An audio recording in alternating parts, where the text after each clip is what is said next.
you're actually going to the retailers and say, let me, actually sell. It's hard when you sell nationwide, but sales reps essentially do that for us. And are they as good as you guys? Oh no. Customers, they expect more now. They do indeed. So that's one of the bigger changes too. Is they want to know. So that's a new trend. It's a very new trend. You're being educated. They're not going to just settle for here's the end product. Go ahead and use it. They want to know the ingredients, the ingredient deck, and where it was made, how often I should use it, and So there's a. So you have to be able to answer those questions intelligently. Sure. And know about your product. So I would think that then means that there's a lot more offerings in the marketplace. You see, for the consumer to choose from.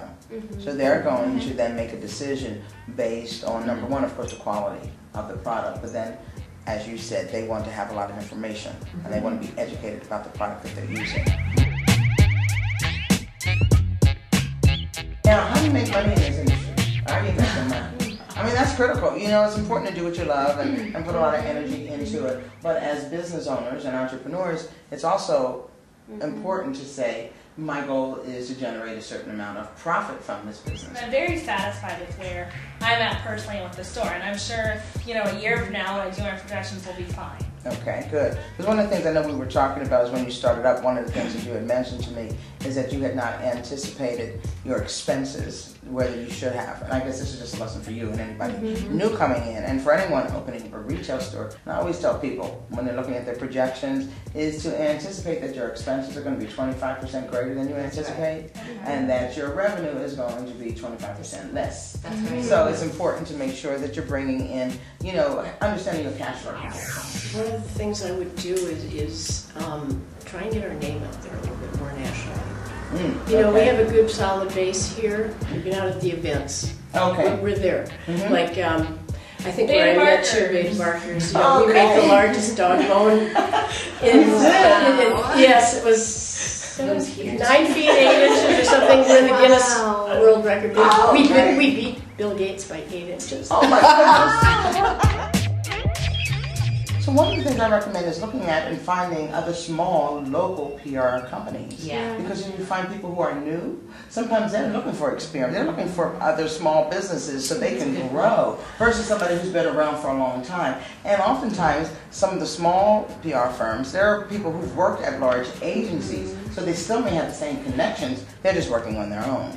So it's ways to begin. That's actually what we decided to do. We were looking into PR. We knew that we wanted to do that, and so we partnered up with a PR person who used to work for a big PR firm, decided to do their own thing, and we're getting really good, good rates. So I think when we're looking to to establish relationships, whether it be PR or any type of marketing or with sales, I think one of the lessons to learn is don't give up and don't take no for an answer. Keep trying. No means next. No means next the next time. And just to be polite, I was reading an article, and I always pass this out, it's about sales and getting more business. And this one gentleman, he talks about the fact that it took him like a year to get one relationship. He just called for a year, and everybody in the office knew him, the front office. He was trying to get to the president of the company, and he finally got to the president. After a year, he didn't give up. And he grew his company to a $5 million firm in like 22 months. So now, how do you guys compete? How do you compete with other companies, and how do you learn from the competition and make friends? I found it was cooperative competition. That's what they called it. Well, there's so many stores, and I have found that even if you're nice, people aren't always nice back. And so it's been a very interesting lesson. When I first opened, I went and I met all my competitors, and I was really excited about working together. We all have different neighborhoods, and why don't we run a giant ad in the Tribune and say, shop your local pet store, and we each would claim our local neighborhood. No one thought that was a good idea, and so it's been very interesting.